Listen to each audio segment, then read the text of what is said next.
मुंबईतील हिरानंदानी गार्डन्स इथं राहणाऱ्या 82 वर्षीय निवृत्त IIT प्राध्यापकाची घरकाम करणाऱ्या महिलेनं फसवणूक केल्याचा धक्कादायक प्रकार समोर आला। या महिलेनं प्राध्यापकाचा विश्वास संपादन करून त्याच्याकडून 1.12 कोटींची रोकड, दागिने आणि 6 कोटी रुपये किंमत असणाऱ्या 4 फ्लॅटचा 1/3 हिस्सावरती कब्जा केलाय। यानंतर तिनं प्राध्यापकाला विक्रोळ इथं एका वृद्धाश्रमात दाखल केलं। या प्रकरणी पवई पोलिसांनी आता या घरकाम करणाऱ्या निकिता विजय नाईक हिच्यावरती गुन्हा दाखल केलाय।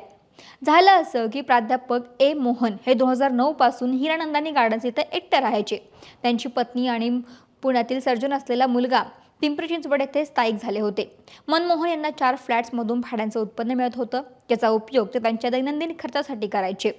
2017 मध्ये निकिता नाईक यांची मनमोहन यांच्याशी ओळख झाली।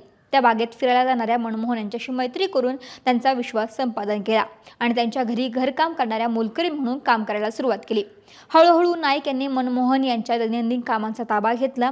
त्यांनी मनमोहन यांच्या कुटुंब, मालमत्ता, बँक खाते आणि इतर संपत्तीची माहिती मिळवली। मनमोहन यांच्या वयामुळे आणि दृष्टी कमी असल्यामुळे त्यांची सर्व महत्त्वाची कामं नाईक यांच्यावरती सोपवली होती। यात फ्लॅटच्या देखभालीचे पेमेंट्स, औषधं, किराणा, बँकिंग ही सगळेच कामांचा समावेश होता। नाईक यांच्याकडे मनमोहन यांचं ATMचं पिन आणि नेट बँकिंग तपशीलही होता। मनमोहन यांच्या सोबत कुणीही राहत नव्हतं, त्यात मोलकरींच्या पद्धतीने मदत करत होती, त्याच्यावरती विश्वास बसवणं साहजिकच होतं। पण त्या काळजी मागे तिचा खरा चेहरा इतका भयानक असेल याची कदाचित कल्पनाही मनमोहन यांना नसेल। सगळं नीट सुरू असतानाच करोडोंची संपत्ती असणाऱ्या मनमोहन यांना फेब्रुवारी 2025 मध्ये नाईक यांनी विक्रोळ येथील वृद्धाश्रमात दाखल केलं।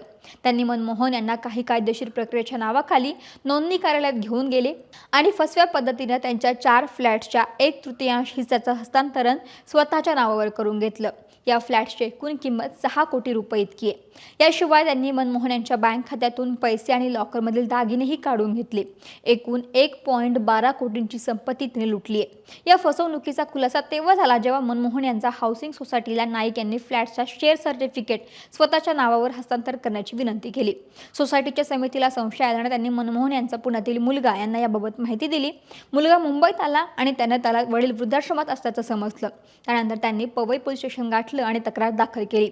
पवई पोलिसांनी मनमोहन यांचा जबाब नोंदवून कलम 306 म्हणजेच मालकाच्या मालमत्तेची चोरी, 316(4) विश्वासघात आणि 318(4) फसवणूक अंतर्गत गुन्हा दाखल केलाय।